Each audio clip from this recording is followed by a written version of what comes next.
त्याच्या निवडणुकीच्या आज गेले 15 दिवस पायाला भिंगरी लावून सर्वजण प्रचार करत आहेत आणि आज तसं पाहायला गेलं तर प्रचाराची सांगता सभा या कालभैरवनाथच्या पावन भूमीमध्ये संपन्न होत आहे। नेहमी सुरुवात आपण इथून करतो आणि शेवटचा आशीर्वाद सुद्धा कालभैरवनाथाचा घेऊनच आपण आतापर्यंत ही परंपरा जपण्याचं काम केलेलं आहे। त्या निमित्तानं व्यासपीठावर उपस्थित असलेले आपल्या सर्वांचे नेते आणि महाराचे अध्यक्ष माजी खासदार शिवाजीरावदादा आढळराव पाटील, जिल्हा परिषदेचे उमेदवार विष्णुकाका हिंगे, पंचायत समितीचे उमेदवार निलेश टेमकर, आज या जिल्हा परिषद गटातून आणि पंचायत समिती गणातून आपलं नशीब आजमावत आहेत। गेले कित्येक वर्ष आंबेगाव तालुका म्हणजे आपल्या सर्वांना ज्ञात आहे 1990 सालापासून या आंबेगाव तालुक्याचा झालेला विकास हा आपल्या सर्वांनी डोळे भरून पाहिलेला आहे। आपण सर्वजण त्याचे साक्षीदार आहोत।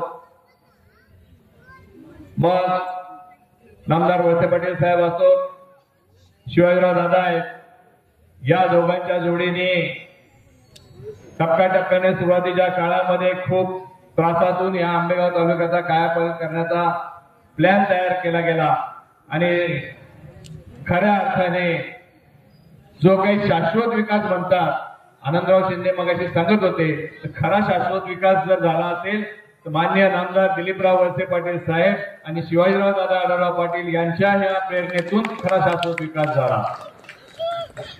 आंबेगाव तालुक्याचा विकास होत असताना खरी गरज होती आपल्याकडे कुठेही पूर्वीच्या काळामध्ये जर आपण पाहायला गेलो तर दुष्काळी तालुका म्हणून या आंबेगाव तालुक्याची ओळख होती। पोटाची खळगी भरण्यासाठी बरीचशी मंडळी पुण्या मुंबईला जात होते। कुणी क्रॉफर्ड मार्केटला बिझनेस करायचा, कुणी भाजी मार्केटला करायचं, कुणी जिथं आपल्याला शक्य होईल तिथं माथाडी म्हणून काम करायचे। पण लोक आपली बरीचशी, मला वाटतं आता आमच्या अवसरी गावातील खडकावरची मंडळी आहेत, बरीचशी मुंबईला आहे, ती व्यवसायाच्या निमित्ताने त्या वेळेस गेली। परंतु त्याच्यानंतर अलीकडच्या काळामध्ये जर मी पाहिलं तर मुंबईला जाण्याचा ओघ हा थांबला। हा थांबला का तर खऱ्या अर्थाने आपल्याकडे पाण्याची सोय झाली। पाण्याची सोय झाल्यानंतर शेतीमध्ये शेतीची फुलायला लागली आणि त्याच्यामधून विकास झाला। दादांच्या आणि साहेबांच्या नेतृत्वाखाली भीमाशंकर कारखाना उभा राहिला आणि त्या कारखान्याची ज्यावेळेस उभा राहिला त्याची सुरुवात झाली आणि त्याच्यातून खऱ्या अर्थाने 2 पैसे मिळायला लागले। काही लोक सांगतात, काय सांगतात की कारखाना मी अडचणीतून बाहेर काढला। दादा आणि मी पण सुरुवातीच्या काळापासून भीमाशंकर कारखान्यामध्ये संचालक म्हणून काम करतो। खूप अडचणी आल्या सुरुवातीच्या काळामध्ये आणि कुठलीही गोष्ट नवीन सुरू करताना अडचणीतून होते। कुठलाही बिझनेस किंवा धंदा सुरू करताना खूप अडचणीतून वरती आणावा लागतो। कारखाना कधी अडचणीतून बाहेर निघाला आपल्या सगळ्यांना माहिती आहे। ज्या वेळेस नामदार वळसे पाटील साहेब ऊर्जा मंत्री होते आणि ज्यावेळेस ऊर्जा मंत्री झाले साहेब, त्यावेळेस को जनरेशनचा प्रोजेक्ट हा साहेबांच्या माध्यमातून त्यावेळेस सँक्शन झाला।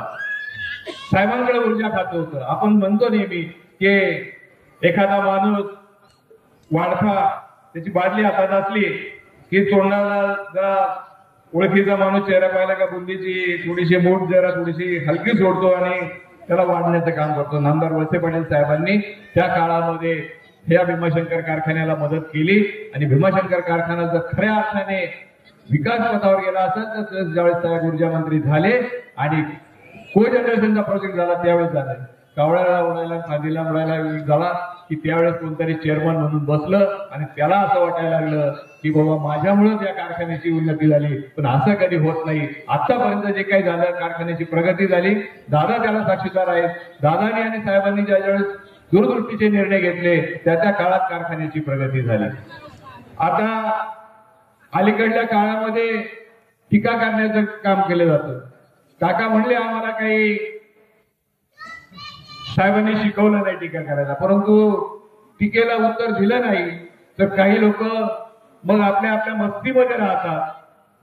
आता अलीकडल्या काळामध्ये विधानसभेच्या निवडणुकीपासून देवेंद्र शेठ शहा आणि बाळासाहेब बेंडे हे त्यांना खुपवायला लागलेत आणि मग काहीतरी सुरू केलं.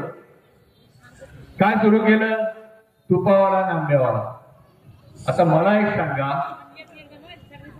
तुपावाला देवेंद्र शेठ शहांनी इतकं मोठं दुधाचा व्यवसाय वाढवला. या दुधाच्या व्यवसायातून सामान्य आंबेगाव तालुक्यातील जनतेला कुठेतरी फायदा झाला की नाही झाला? कुठेतरी दोन पैसे मिळायला लागले की नाही लागले? मग त्याच्यातून जर दुधावाल्याचा तुपावाला झाला असेल, त्या तुपाच्या ह्याच्यातून त्यांनी काही वावगं काम केलंय? मग हिनवण्याचं काम काही करतात लोक, त्यांना त्याचं समाधान लाभतं. आता माझ्यासारखा, माझ्या वाडवडिलांचा बिझनेस हा फ्रूटचा बिझनेस. गेले 100 वर्ष आमची पिढी क्रॉफर्ड मार्केट पासून आतापर्यंत काम करते. आता आंब्याचा बिझनेस मी करतो, आंब्यावाला मी आहे, मला त्याचा अभिमान आहे. शेवटी तो पण व्यवसाय जो आहे शेतकऱ्याशी निगडीत असलेला आहे. परंतु मी आज सांगतो दादा, मी काय कधी कुठं मुरुमाची चोरी केली नाही, मी काय कुठं मुरुमवाला झालो नाही. त्यावेळेस मी इशारा देतो की कुणाला ज्याला टीका करायची, अरे बाबा तू खऱ्या अर्थाने कोण असेल तर मुरुमवाला आहे, तू काही शेतकऱ्याची कुठे सेवा केली नाही. आता मला सांगा, कुठला शेतकरी पुत्र? तुम्ही सगळे शेतकरी पुत्र आहे समोर बसलेले. मला सांगा, एखाद्या शेतकऱ्याला अलीकडच्या काळामध्ये शेतीच्या व्यवसायातून 100 एकर शेती घेता आली?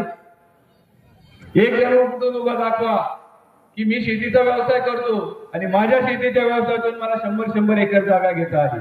आणि कोण करता ही शेत? लोकांना काय भुलताप करता? लोकांना कळत नाही.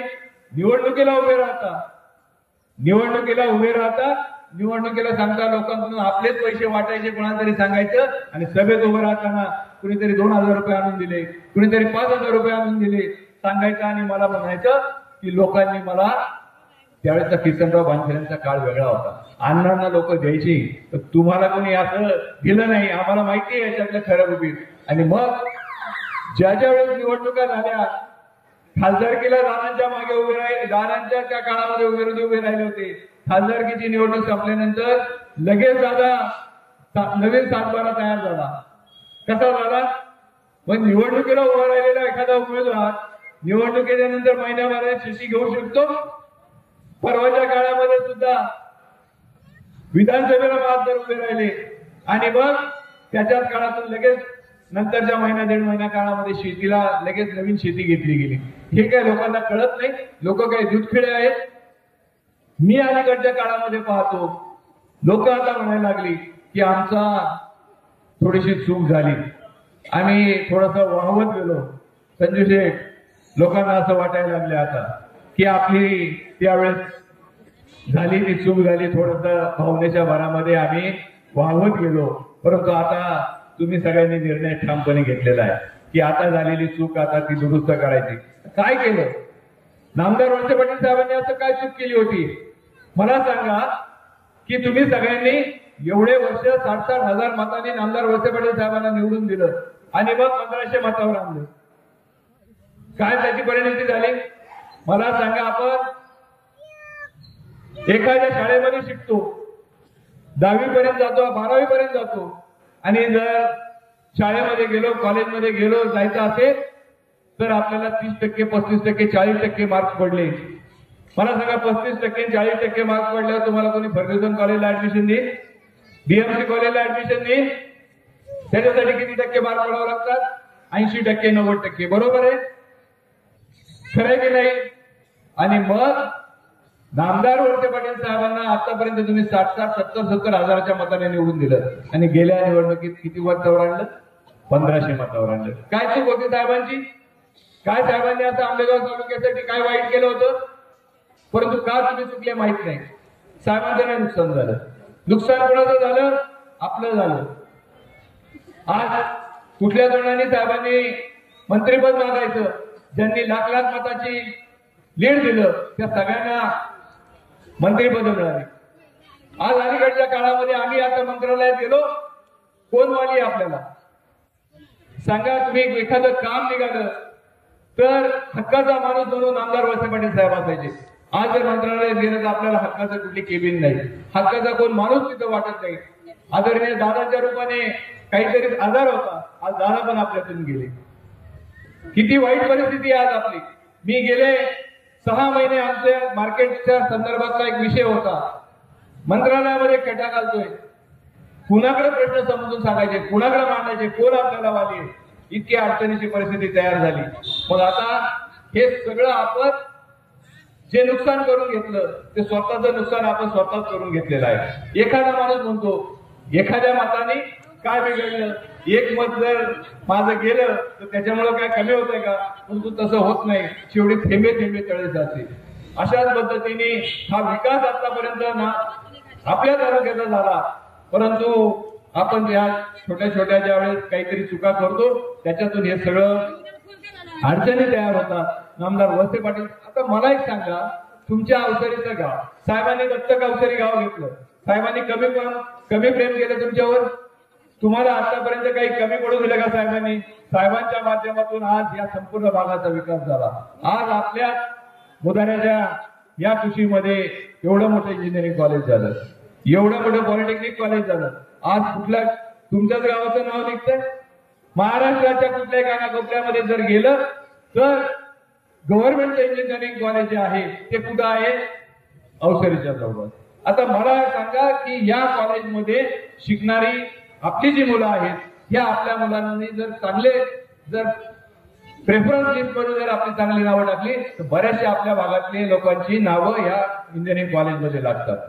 मी तुम्हाला सांगतो, मगाशी बोलताना मी ज्यावेळेस तुम्हाला हे सांगत होतो की पूर्वीच्या काळामध्ये लोक पुण्या मुंबईला जायची, आता सुद्धा जातात, पण आता कोण जातात? आता सहज जर लग्नपत्रिका जर पाहिली दादा आणि आपण जर लग्नपत्रिकेची नावं वाचायला लागली तो मुलगा इंजिनियर झालेला, मुलगी इंजिनियर झालेला, घराघरात आपल्याकडे बहुजन समाजाची मुलं आणि मुली इंजिनिअरिंग झालेली मिळतात. तुम्हाला सांगतो, चांगल्या जर इंजिनिअरिंग झालेली मुलं जर असली तर एका मुलाला लाख लाख रुपये पगार, मुलीला लाख लाख रुपये पगार मिळतो. हे सगळं कशामुळे झालं? हे तुम्ही ज्या शेतीतून चांगले पैसे कमवले, आज शेतीतून कमवत असताना त्या पैशाच्या माध्यमातून तुम्ही सगळ्यांनी काय केलं तर आपल्या लोकांना, आपल्या मुलांना शिकवण्याचं काम केलं. मुलं इंजिनियर झाली, मुलं चांगली झाली, आज घराच्या माध्यमातून आज त्या घरामध्ये चांगल्या पद्धतीचे 2 पैसे यायला लागलेले. आज हे सगळं होत असताना आज सगळा विकास जो आहे तो कोणाचा आहे? हा खरा शाश्वत विकास आहे. या सगळ्याच्या माध्यमातून आज आंबेगाव तालुक्याचा विकास झाला. मी आता चेअरमन झालो, मला चेअरमन केलं नामदार वळसे पाटील साहेबांनी केलं. मी म्हणणार नाही मला माझं कर्तृत्व आहे असं मी म्हणणार नाही. तुम्ही सांगत होते की माझ्या काळामध्ये किंवा माझ्यामुळे पारितोषिक मिळतात, ह्या हाच मोठा प्रॉब्लेम झाला. तुम्ही लोक अनाउन्सर मंडळी सांगता की बाळासाहेब बेंडे हा कोणतरी याच्यामुळे हा पारितोषिक मिळालं, याच्यामुळे पारितोषिक मिळालं, असं होत नाही. भीमाशंकर कारखान्याला जे पारितोषिक मिळतात किंवा याला असेल त्याची दूरदृष्टी असेल, नेतृत्व असेल, ते नामदार वळसे पाटील साहेबांचं नेतृत्व आहे. त्यांच्या माध्यमातून ही सगळे आमच्या आतापर्यंत जी झालेली जी पारितोषिके मिळाली ती झाली, ती दुसरी कोणाच्यामुळे झालेली नाही. त्यामुळं भविष्य काळामध्ये जर आपल्याला या भागाचा सगळ्याचा विकास करायचा असेल तर ज्या पद्धतीने हे 2 उमेदवार नामदार वळसे पाटील साहेबांनी दिलेले आहेत, काकाच्या बाबतीत सांगायला नको, काकाने सुद्धा खूप मोठी मोठी कामं केली. अरे कात्रज डेअरीच्या माध्यमातून काकाच्या कल्पकतेतून कात्रज डेअरीमध्ये किती चांगले प्रॉडक्ट तयार झाले आणि अडचणीत असलेली कात्रज डेअरी काकांनी केलेल्या नेतृत्वाच्या भूमिकेतून आज कितीतरी उंचीवर नेऊन ठेवण्याचं काम जे झालेलं आहे ते काकाच्या माध्यमातून झालेलं आहे. त्याचा मला चांगला अभिमान आहे. आज निलेश सारखा आमचा जो युवा कार्यकर्ता आहे, आज त्याची बरेच दिवसाची इच्छा होती की मला कुठेतरी न्याय मिळाला पाहिजे. नामदार वळसे पाटील साहेबांनी आतापर्यंत ज्या कोणाला न्याय द्यायचं काम करायचं असेल तर ते केलेलं आहे. निलेश ते बरेच दिवस म्हणत होता मला न्याय मिळाला पाहिजे. नामदार वळसे पाटील साहेबांनी निलेशला यावेळेस न्याय दिलेला आहे. तुमच्या सगळ्यांची जबाबदारी, अवसरीकरांची जबाबदारी आहे की निलेशच्या बरोबर आणि काकांना सुद्धा दोघांनाही भरघोस मताने इथून निवडून पाठवा आणि 7 तारखेला एवढं पुण्याचं काम करा की घड्याळाच्या चित्रासमोरचं बटन दाबून आमच्या ह्या दोन्ही उमेदवारांना भरघोस मतांनी निवडून पाठवा आणि नामदार दिलीपराव वळसे पाटील साहेब आणि शिवाजीराव दादा आढळराव पाटील यांचे हात भक्कम करा एवढीच विनंती आणि